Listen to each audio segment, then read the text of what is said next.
देखो, film industry से नुकसान सिर्फ मुसलमानों को नहीं है, हमारे हिंदू भाइयों को भी है, क्रिश्चियंस को भी है। यहाँ पर हम मिसकंसेप्शंस और मिस्टेक्स हैपनिंग ड्यूरिंग ईद की बात कर रहे हैं। कुछ साल पहले ना फेसबुक में बहुत ही फेमस पेज जो है, उन्होंने एक पोस्ट डाला था during the time of Eid. वो पोस्ट डालते हैं और आम पब्लिक को कमेंट करना रहता है उस पर कुछ क्रिएटिविटी के साथ। ये बहुत वायरल होता है ये सब। उसमें ये लिखा था, Eid is incomplete without dash. हम सोचने लगते हैं कि Eid is incomplete without what.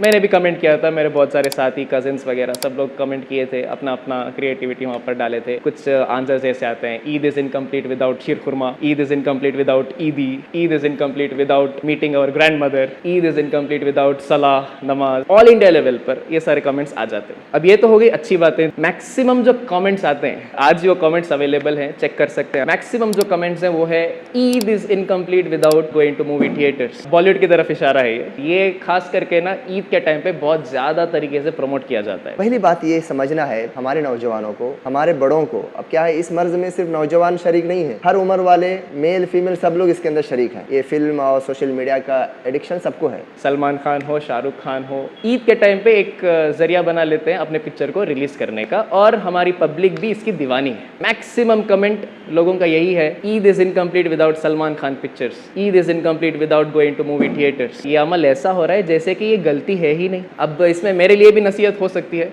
वरना सबसे पहले कमेंट मुझे ही आ सकता है इसमें। मैं आपसे ये चाहता हूँ कि इस बारे में कुछ नसीहत करें हमें। एक आदमी नमाज पढ़ रहा है, सजदे कर रहा है, रुकू कर रहा है, और वो बुराई से नहीं बच रहा है तो उसकी नमाज इनकम्प्लीट है। भाई, तुमने 1 महीना रोजे रखा, भूख को बर्दाश्त किया, प्यास को बर्दाश्त किया। देखो, साइंटिफिकली हम पढ़े हैं मिताज, 3 हफ्ते मैक्सिमम एक आदमी के लिए काफी है उसको किसी चीज का एडिक्ट करने के लिए। अगर मैंने फोन देखते देखते देखते 2 से 3 हफ्ते मैंने गुजार लिया, एडिक्शन मुझ में आ जाता है। आपने 2 हफ्ता नहीं, 3 हफ्ता नहीं, 4 हफ्ते आपने रोजे रखा, आपकी नरिशिंग नहीं हुई, आपकी चेंजेस नहीं हुई, आपके इंटरेस्ट नहीं बदले, आपके डिजायर्स मारे नहीं गए। अफसोस की बात है, हमें रिकंसिडर करना पड़ेगा कि हमारी इबादतें राइट डायरेक्शन में जा रही हैं, नहीं जा रही हैं। ईद के दिन मूवी थिएटर्स जाना, पिक्चरें देखना, सलमान खान को सपोर्ट करना, ये सारी चीज़ें दीन का हिस्सा जैसे सेलिब्रेट किया जाता है। आप यूथ को और ख़ास करके उन एक्टर्स को जो कि मुसलमान हैं, क्या नसीहत देना चाहेंगे शेख? निताज भाई, जो आपने जो ये बात कहा ना कि भाई Eid is incomplete without dash,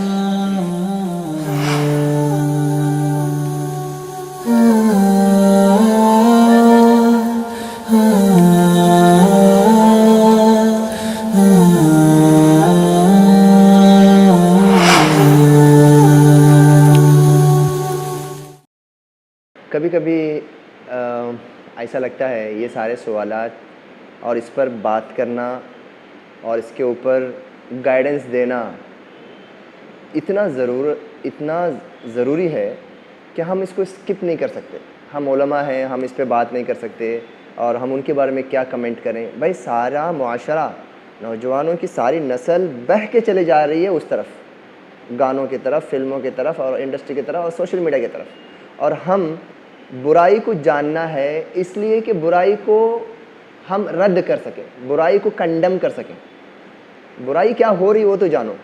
मैं ये नहीं बोल रहा हूँ कि अगर किसी को किसी फिल्म के ऊपर अगर उसकी ख़राबी को अगर बताना, फिल्म देखो नहीं बोलता मैं। जानो कि भाई ये फिल्म का क्या कंटेंट है, किस तरीके से जो है इसके ज़रिए से मुसलमानों के, या मुसलमान क्या यार, इसमें तो हर इंसान के लिए ज़रूरत की बात है। देखो, फिल्म इंडस्ट्री से नुकसान सिर्फ मुसलमानों को नहीं है, हमारे हिंदू भाइयों को भी है, क्रिश्चियंस को भी है। लेकिन इस्लाम में इस जुर्म को बड़ा समझा गया है, क्योंकि हमारा धर्म ऐसा है, हमारा दीन ऐसा है जिसमें जो है मेल और फीमेल के अंदर एक बहुत बड़ा हुक्म जहाँ पर दिया गया है, वो है पर्दे का हुक्म दिया गया है। कवर करना है, जिन लोगों से आप मिल सकते हैं, जिन लोगों से नहीं मिल सकते, क्या चीज़ें आपको देखना है, क्या चीज़ें नहीं देखना है, ये सारी चीज़ें शरीयत इस्लामिया के अंदर बताई गई हैं। जिसके पर गुनाह मुरत्तब होते हैं, जिसके नहीं देखने पर सवाब मुरत्तब होते हैं।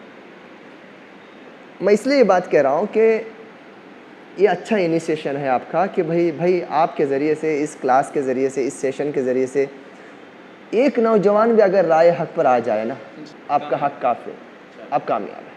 इसको थोड़ा हम स्पिरिचुअली, रूहानी एतबार से, दीन की रोशनी में इसको थोड़ा देखें और इसमें ये आई ओपनर है। अगर अगर हम इस पे मैं जो बात बोलने जा रहा हूँ ना, ये हर मुसलमान के लिए आई ओपनर है कि भाई वो क्या कर रहा है आखिरकार। पहली बात ये समझना है हमारे नौजवानों को, हमारे बड़ों को। अब क्या है, इस मर्ज़ में सिर्फ नौजवान शरीक नहीं है, हर उम्र वाले, मेल फीमेल सब लोग इसके अंदर शरीक हैं। ओके, ये फिल्म और सोशल मीडिया का एडिक्शन सबको है। तो यहाँ पर एक चीज़ मैं इस रोज़े की तरफ लेके जाना चाहता हूँ कि भाई तुम किस इबादत से बाहर निकल रहे हो, कितनी अजीम और कितनी पाक और साफ इबादत से बाहर निकल रहे हो, जिसने तुम्हें धुल दिया, तुम्हारी जो है नफ्सों को पाक कर दिया, गुनाहों से तुम्हें पाक कर दिया, और दूसरे दिन ही तुम जाके गुनाहों के दलदल में फंस रहे हो। अल्लाह ने फरमाया, रमज़ान का जिक्र किया, कुरान का जिक्र किया, जिनके रोज़े छूट जाएंगे तो वो दूसरे दिनों में पूरा करना है। उसी आयत में अल्लाह ने फरमाया वलितुकब्बिरुल्लाह अला मा हदाकुम, और जब तुम रोज़ा रखो, चांद देखकर जब ईद मनाओ तो क्या करो, वलितुकब्बिरुल्लाह अला मा हदाकुम, ईद के दिन तुम ईद का जैसे चांद देखो, तकबीरात से अपने इलाके को, अपने घर को, अपने मस्जिद को, अपने फैमिली में अल्लाहु अकबर का गूंज होना चाहिए, तकबीरात की आवाज़ें सुनाई देनी चाहिए। यानी कि भाई हम अगर रमज़ान के महीने को अलविदा कह रहे हैं तो उसकी अलविदाई की इब्तिदा अल्लाहु अकबर से होना चाहिए। वलितुकब्बिरुल्लाह, तुम अल्लाह की बड़ाई बयान करो, अल्लाह की जो है अल्लाह की तारीफ़ करो। किस बात पर? अला मा हदाकुम, इस बात पर अल्लाह का शुक्र और अल्लाह की बड़ाई बयान करो कि उसने तुम्हें हिदायत दिया। किस बात का हिदायत दिया? रमज़ान के रोज़े रखने का हिदायत दिया, तुम्हें एक ज़िंदगी दिया। अल्लाह चाहता तो रमज़ान से पहले ही तुमको मौत दे सकता था, जैसा कि बहुत सारे लोग वफ़ात पा गए जिनको रमज़ान नहीं मिला। तुमको रमज़ान मिला, तुमने रमज़ान के रोज़े रखे। मेरे भाइयों, ये रोज़ा मामूली इबादत नहीं है, रोज़ा कठिन इबादतों में से एक बहुत बड़ी इबादत है, कठिन इबादत, मुशक्क़त वाली इबादत है, इस्लाम के अरकान में से एक बड़ा रुकन है ये। और मैं ये भी बताऊं, इस बात पर उम्मत मुसलमान मुमताज़ है, मतलब एक्सीलेंट है, और ये शान है उम्मत मुसलमान की आज के ज़माने में, आज भी जिसके दिल में ज़र्रा बराबर भी ईमान है, अल्लाह का डर है, वो रोज़ा रखता है। रोज़ा मामूली इबादत है, 8 घंटे, 9 घंटे, 10 घंटे, 12 घंटे, कहीं कहीं 14, 15 घंटे, 20 घंटे के भी रोज़े होते हैं। और मुस्लिम कौम की शान है ये आज के ज़माने में, आज के इस पुरफितन दौर में भी मुस्लिम कौम रोज़ा रखती है। और रोज़ा भी मीनिंगफुल है, एफर्ट वाला है। ऐसा नहीं कि तुम रोज़ा रखो तो फ्रूट्स खा सकते हो, रोज़ा रख के पानी खा सकते हो, रोज़ा रखो तो गोश्त एक नहीं खाना आपको, ऐसा नहीं है। आपको हर तरीके के मुफ्तिरात से, हर तरीके के पेट भरने वाली चीज़ों से, और जो है ऐसे पीने वाली चीज़ों से, और कुछ कामों से जो कि जायज़ होते हैं दूसरे दिनों में, दूसरे वक्त में, लेकिन रोज़े की हालत में आपको छोड़ देना है। भाई मैं ये कह रहा हूँ प्यारे नौजवानों से, तुमने जब इतनी बड़ी इबादत की, इतना एफर्ट आप लोगों ने दिया, इतनी बड़ी कुर्बानी अल्लाह को राज़ी करने के लिए दी, क्या उसी चेहरे से दूसरे दिन तुम अल्लाह की नाफरमानी कैसे करोगे? और एक बात यहाँ पर यह है कि हमें दुआ करना चाहिए कि अल्हम्दुलिल्लाहिल्लज़ी बिनिअमतिही ततिम्मुस्सालिहात। रोज़ा ख़त्म हो गया, रमज़ान ख़त्म हो गया, दुआएं हम अरबी में करना चाहें तो करें या उर्दू में करें। अल्लाह मैं तेरा शुक्र अदा करता हूँ कि तूने मुझ पर ये मेहरबानी किया, ये खैर का महीना मुझे तूने अता किया, ततिम्मुस्सालिहात, अच्छाइयों की तूने मुझे तौफीक दी।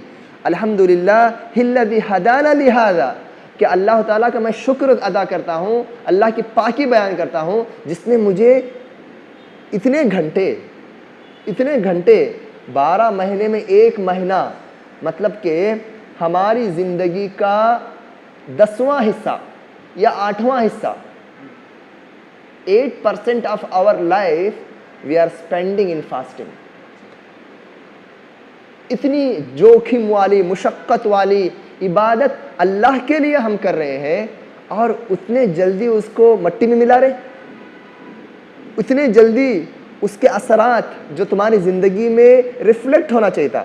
भाई एक महीना अगर किसी तुम वर्कशॉप में जाके आओ, किसी एक प्रोग्राम में जाके आओ, किसी अच्छी सोहबत में उठ के बैठ के आओ। 1 महीना, 1 दिन की बात नहीं कर रहा हूँ मैं, 1 घंटे की बात नहीं कर रहा हूँ, 1 हफ्ते की बात नहीं कर रहा हूँ। 1 महीना तुमने एक कैंप में गुजारा। कैंप में आने के बाद आप में उसके कुछ सिम्टम्स, उसके कुछ साइंस दिखाई देते हैं ना। अगर आप अच्छे लोगों में बैठे हैं तो आप में वो अच्छाई दिखाई देती है। अगर सोल्जर के साथ अगर गुजार के आए हैं तो आपके अंदर डिसिप्लिन दिखाई देती है, आपका हेल्थ कॉन्शियस होना दिखाई देता है, आप जो है मुल्क के तय आपकी मोहब्बत। क्यों? आपने 1 महीना सोल्जर और फौजियों के साथ गुजार के आया, सरहद में गुजार के आया, इसके असरात ज़िंदगी में दिखाई देते हैं। सुबहान अल्लाह, रमज़ान से बढ़ के ऐसा कौन सा कोर्स हो सकता है? और ताज्जुब ये होता है कि ये कोर्स ने तुम्हें 1 घंटा या 1 दिन की भी सब्र नहीं दिया तुमको, और तुम दूसरे दिन फिल्म देखने के लिए चले गए। तो इससे क्या मालूम होता है? इससे मालूम ये होता है कि भाई कहीं ना कहीं हमारी इबादतें वो इनकम्प्लीट थी। अगर मेरी इबादतें, हमारी इबादतें, हमारे नौजवान बच्चों और बच्चियों की इबादतें अगर वो परफेक्ट थी, प्रोडक्टिव थी, तो उसकी प्रोडक्टिविटी दिखना चाहिए था बुराइयों से दूर रहकर, नफसानी ख्वाहिशात से लड़ते हुए उसका सिम्टम्स अपनी लाइफ में दिखना चाहिए था।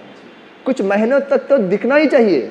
मैंने कहा रमज़ान का मकसद यहाँ पर पूरा नहीं हुआ, और रमज़ान आता ही है तब्दीली के लिए हमारे लाइफ में। वो जो तब्दीली अगर नहीं लाया तो इसका मतलब इस बात की दलील है, खुल्लम खुल्ला दलील है कि तुम्हारी इबादत या तो इनकम्प्लीट है या तो वीक है। अल्लाह ने फरमाया कुरान मजीद के अंदर, इन्नस्सलात तन्हा अनिल फहशाई वल मुनकर, नमाजी को गंदे कामों से, वल्गर कामों से और बदतमीजी से रोक देती है। एक आदमी नमाज पढ़ रहा है, सजदे कर रहा है, रुकू कर रहा है, और वो बुराई से नहीं बच रहा है, तो क्या मतलब? उसकी नमाज इनकम्प्लीट है, उसकी नमाज में वो जो है वो असर नहीं है।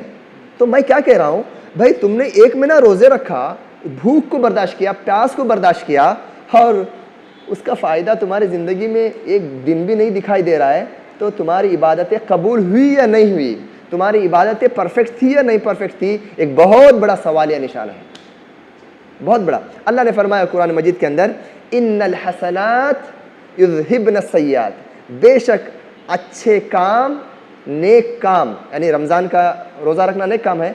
इन्नल हसनात, हसनात यानी नेक काम, युज़हिबन सय्यात, जो हमारे गुनाहों को ख़त्म कर देती हैं, गुनाहों के असरात को ख़त्म कर देती हैं, गुनाहों की लज्जत को ख़त्म कर देती हैं, गुनाहों के इम्पैक्ट को हमारे लाइफ से निकाल देती हैं, गुनाहों के एडिक्शन से हमें बाहर कर देती हैं। और 1 महीना मुझे उस एडिक्शन से रोक नहीं सकी। देखो साइंटिफिकली हम पढ़े हैं निताज, हमारे जो नर्व्स हैं जो एडिक्शन का शिकार हो जाते हैं कितने टाइम के बाद, साइंटिफिकली मालूम पड़ा है, जिन लोगों ने ब्रेन पर और नर्व्स के सिस्टम पर जो वायरिंग पर जिन लोगों ने ये किया है, स्टडी किया है, 3 हफ्ते मैक्सिमम एक आदमी के लिए काफ़ी है उसको किसी चीज़ का एडिक्ट करने के लिए। अगर मैंने फ़ोन देखते देखते देखते 3 हफ्ते या 2 से 3 हफ्ते मैंने गुजार लिया, मैं उसका एडिक्शन मुझ में आ जाता है, उसके बगैर मुझे बेचैनी होती है, मैं पागल होता हूँ, वो मुझे उसकी याद मुझे सताती है, उसके बगैर मैं इनकम्प्लीट फील करता हूँ, उसको बोलते हैं एडिक्शन।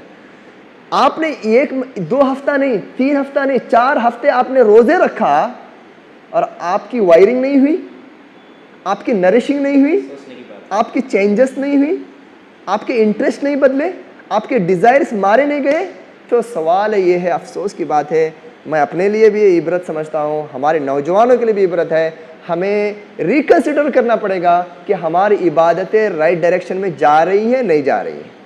निताज भाई, जो आपने जो ये बात कहा ना कि भाई Eid is incomplete without dash, without film क्या बोलते हैं कि को देखने के, ओके, किसी की भी हो सकती है हो, सुबहान अल्लाह, ये तो जुल्म है अल्लाह पर, उसके रसूल पर, उसके दीन पर, रोज़े पर जुल्म है ये, ईद की बेहुरमती है ये।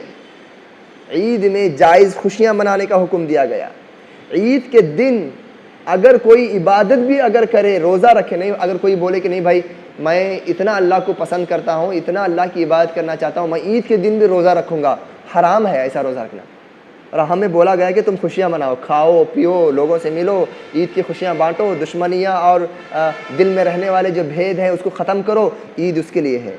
लेकिन उसका एक हद है, वो गुनाह की हद तक नहीं पहुंचना चाहिए। और हम फिल्म इंडस्ट्री में जो निकलने वाले जो बिज़नेस, जो कोर उनका थीम ही होता है कि भाई पैसे कमाना, पैसे कमाना, और हम ये समझ रहे हैं कि भाई ये इस्लाम, कोई मुस्लिम अगर कोई एक्टर है, सलमान खान या कोई और है, और वो हम लोग ऐसे उसको प्रेडिक्ट कर रहे हैं कि गोया कि वो इस्लाम की कोई खिदमत कर रहा है, कोई इस्लाम की कोई शान बयान कर रहा है। हाँ, सुभान अल्लाह। उल्टा उन लोगों को यहाँ पे डरना चाहिए जो लोग इस फिल्म को बनाते हैं या फिल्म में जो एक्टिंग करते हैं उसको प्रमोट करते हैं, कि जो भी आदमी फिल्म देखेगा, हर आदमी का गुनाह उस आदमी को मिलेगा जो आदमी फिल्म बना रहा है। अल्लाह के नबी की हदीस है, जो आदमी किसी अच्छाई की तरफ दावत देता है और जो वो अच्छाई की दावत को कबूल करके जो लोग भी उस पर अमल करेंगे, बोलने वाले को अजर मिलता रहेगा। उस पर अमल करने वाले एक हो या लाखों में या मिलियंस में हो। गुनाह भी ऐसा ही है। अगर किसी ने गुनाह की दावत दिया, गुनाह को प्रमोट किया, गुनाह को जो है इश्तिहार किया, अनाउंस किया और इनवाइट किया लोगों को, ऐसे होता है ना।